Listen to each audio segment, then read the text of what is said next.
They raised their glasses like it was a celebration, but it felt like a funeral. My funeral.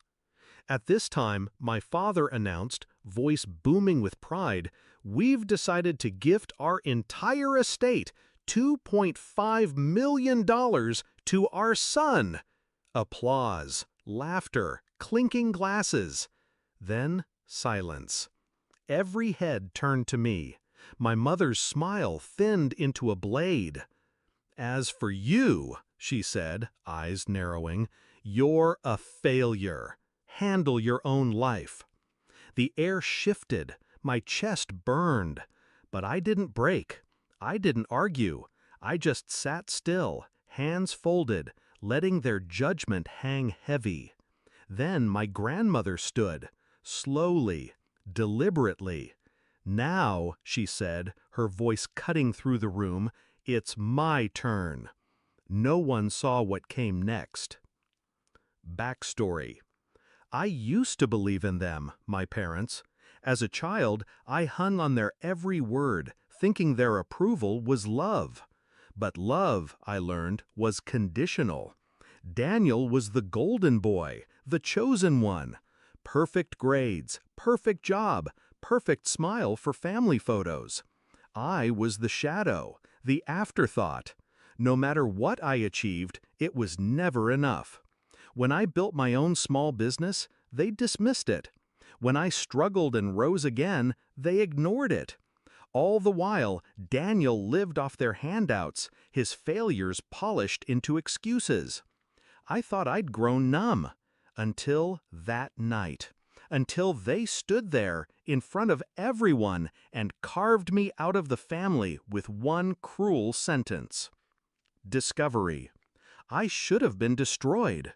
But humiliation has a strange effect. It clears the fog. In their eyes, Daniel was flawless. But I knew the cracks. I noticed the missed payments on his shiny new car, the unopened bills on his kitchen counter, the whispered arguments between him and his fiancée about investments gone wrong. And then, the undeniable evidence. A late-night call from one of my old contacts in finance. Daniel had borrowed heavily under my father's name, funneling money into reckless trades. Millions already bleeding away. The golden boy wasn't golden. He was rusting from the inside out. Shift in mindset. I didn't confront him. I didn't run to my parents. No. Why warn the wolves when you can lead them to their own trap?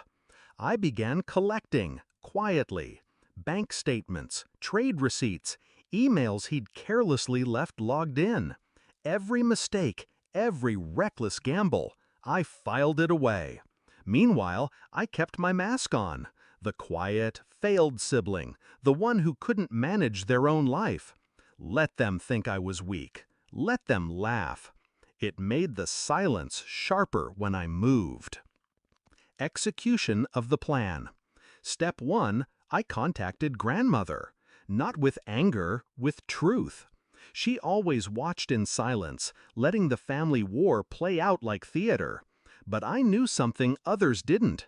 Her will wasn't bound to my parents' decisions. She controlled her own fortune. And she hated arrogance. I handed her the evidence, not with pleading, but with precision. Daniel's debts, his forged signatures, his collapsing investments. She said nothing for a long time. Then she nodded once. I knew I had her. Step 2, I secured my future.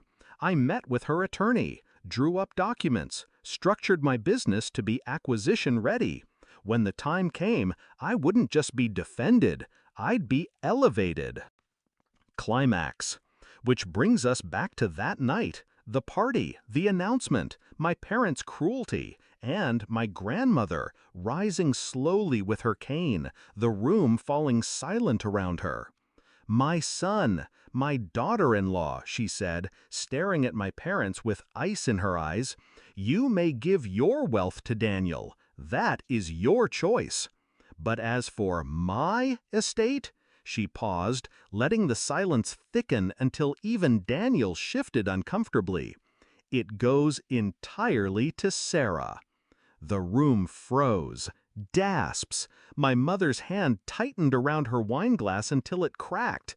Daniel's face flushed red, panic flickering in his eyes.